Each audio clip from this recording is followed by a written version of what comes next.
नमस्कार, आप देख रहे हैं खबरों की दुनिया और आपके साथ मैं हूं काकी शर्मा। आइए नजर डालें देश और दुनिया की बड़ी खबरों पर। पश्चिम बंगाल विधानसभा चुनाव से पहले जुबानी जंग जारी है। राजनेता लगातार रैलियां कर रहे हैं। इसी कड़ी में उत्तर प्रदेश के मुख्यमंत्री योगी आदित्यनाथ ने बंगाल में बीजेपी की 3 रैलियों को संबोधित करते हुए ममता बनर्जी के चंडी पाठ को लेकर तंज कसा। साथ ही उन्होंने कहा कि साल 2014 के पहले इस देश के अंदर एक ऐसी पीढ़ी जन्मी जिसका सेकुलरिज्म मंदिर जाने से खतरे में पड़ जाता था, लेकिन आज मैं देख रहा हूं कि ममता दीदी भी अब मंदिर में चंडी पाठ कर रही हैं।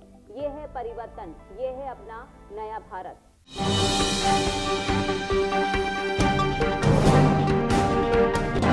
प्रवर्तन निदेशालय ने कोयला तस्करी मामले में टीएमसी सांसद अभिषेक बनर्जी के करीबी विनय मिश्रा के भाई विकास मिश्रा को गिरफ्तार किया है। ईडी अधिकारी ने एक बयान में इसकी पुष्टि की। आपको बता दें कि इससे पहले विकास मिश्रा खिलाफ सीबीआई ने लुक आउट सर्कुलर जारी किया था। सीबीआई की तरफ से ये सर्कुलर इसलिए जारी किया गया था कि कहीं विकास मिश्रा देश छोड़कर फरार न हो जाए।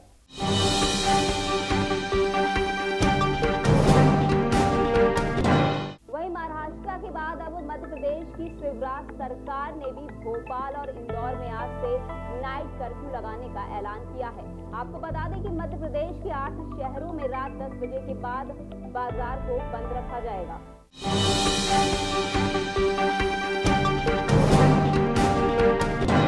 प्रधानमंत्री नरेंद्र मोदी के प्रमुख सलाहकार पीके सिन्हा ने अपने पद से इस्तीफा दे दिया है। उन्होंने इस्तीफे के पीछे निजी कारण का हवाला दिया है। पिछले साल सितंबर के महीने में पीके सिन्हा को पीएम मोदी का प्रमुख सलाहकार बनाया गया था।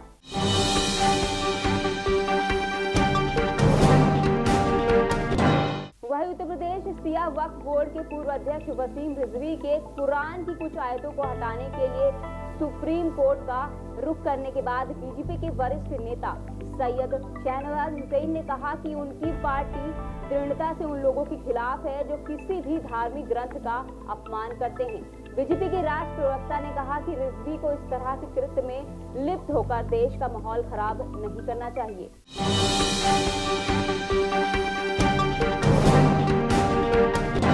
तत्कालीन प्रधानमंत्री अटल बिहारी वाजपेयी के नेतृत्व वाली एनडीए सरकार में देश का खजाना संभालने वाले यशवंत सिन्हा ने एक बार फिर पाला बदलकर ये साबित कर दिया है कि उनकी डिक्शनरी में राजनीति का मतलब सेवा नहीं, सिर्फ अपना स्वार्थ है।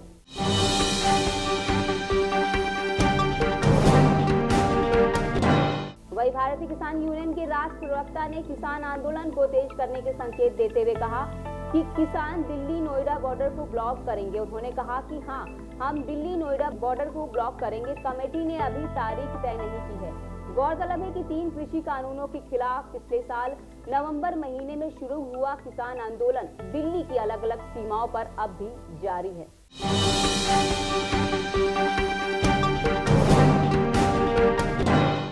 रेल मंत्री पीयूष गोयल का बड़ा बयान, कहा कि रेलवे भारत की संपत्ति है और उसका कभी निजीकरण नहीं होगा। साथ ही उन्होंने कहा कि यात्रियों को अच्छी सुविधाएं मिले, रेलवे के जरिए अर्थव्यवस्था को मजबूती मिले, ऐसे कार्यों के लिए निजी क्षेत्र का निवेश देश हित में होगा।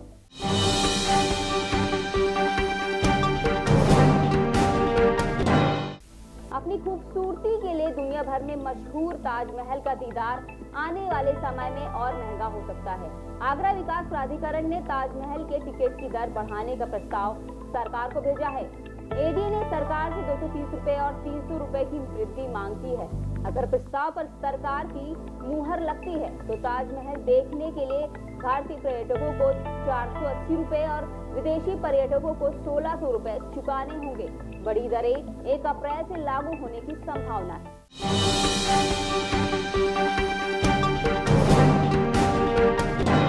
वही फोन टैपिंग पर राजस्थान सरकार के कबूलनामे पर सियासी हलकों से लेकर विधानसभा तक माहौल गर्मा गया है, जहां भाजपा ने जमकर हंगामा किया। आपको बता दें कि इस हंगामे के कारण स्पीकर को 4 बार सदन की कार्यवाही स्थगित करनी पड़ी।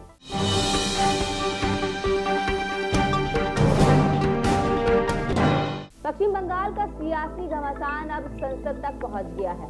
तृणमूल कांग्रेस ने राज्यसभा में सांसद स्वपन दास गुप्ता की सदस्यता रद्द करने का प्रस्ताव लाने वाली थी। इससे पहले ही उन्होंने राज्यसभा सांसद के पद से इस्तीफा दे दिया। स्वपन दास गुप्ता ने अपना इस्तीफा राज्यसभा चेयरमैन को भेज दिया है।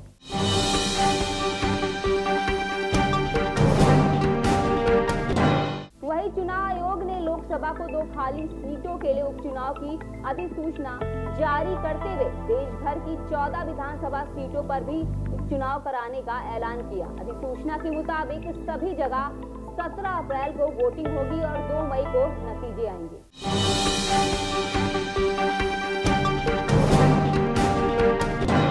वही वित्त मंत्री निर्मला सीतारमण ने कहा कि सरकार पब्लिक सेक्टर के सभी बैंकों का निजीकरण नहीं करेगी। गौरतलब है कि वित्त वर्ष 2021 से 2022 के बजट में IDBI बैंक के अलावा 2 अन्य बैंकों का निजीकरण के प्रस्ताव के विरोध में बैंक कर्मियों की 2 दिन की हड़ताल के बीच वित्त मंत्री ने ये बात कही है।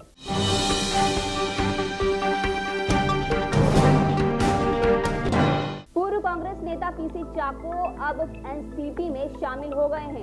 उन्होंने कहा, मैं शरद पवार से मिला हूं।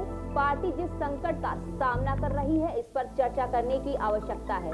PC चाको ने कहा कि केरल में इस वक्त 2 फ्रंट है। एक का नेतृत्व कांग्रेस कर रही है और दूसरे की बागडोर लेफ्ट के हाथ में है।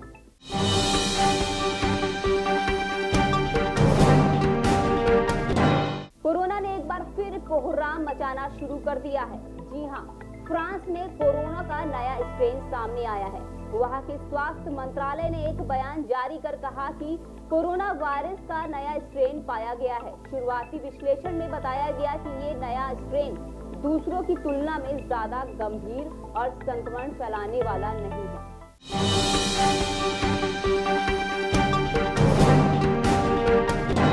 वही लोकसभा में केंद्र की भाजपा सरकार द्वारा government of national capital territory of Delhi 2021 पेश किया गया, जिसके बाद से ही हंगामा मचा हुआ है।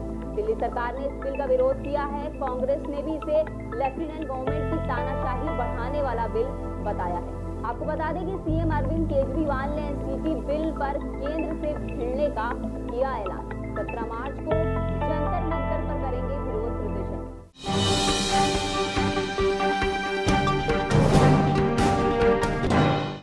वही राज्यसभा ने अब गर्भ चिकित्सीय समापन संशोधन विधेयक 2020 पारित कर दिया है, जिसमें गर्भपात की मंजूर सीमा को वर्तमान 20 सप्ताह से बढ़ाकर 24 सप्ताह करने का प्रावधान किया गया है।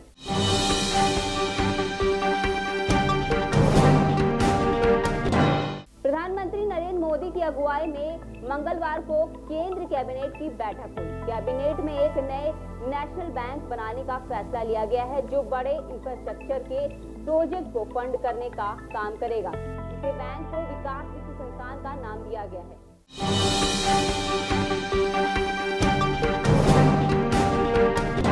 वही केंद्र सरकार ने लोकसभा को सूचित किया है कि उसे अनुच्छेद 370 को समाप्त किए जाने समेत अन्य गोपनीय और संवेदनशील विषयों से संबंधित व्हाट्सएप चैट के लीक होने की कोई जानकारी नहीं है। आपको बता दें कि इसमें कथित रूप से बालाकोट एयर स्ट्राइक और अनुच्छेद 370 को समाप्त किए जाने के विषय पर बातचीत थी, जिसके बाद देश में राजनीतिक विवाद शुरू हो गया था। मुंबई पुलिस द्वारा TRP घोटाले की जांच के दौरान अनुच्छेद 370 को समाप्त किए जाने से संबंधित व्हाट्सएप चैट लीक होने की बात सामने आई थी।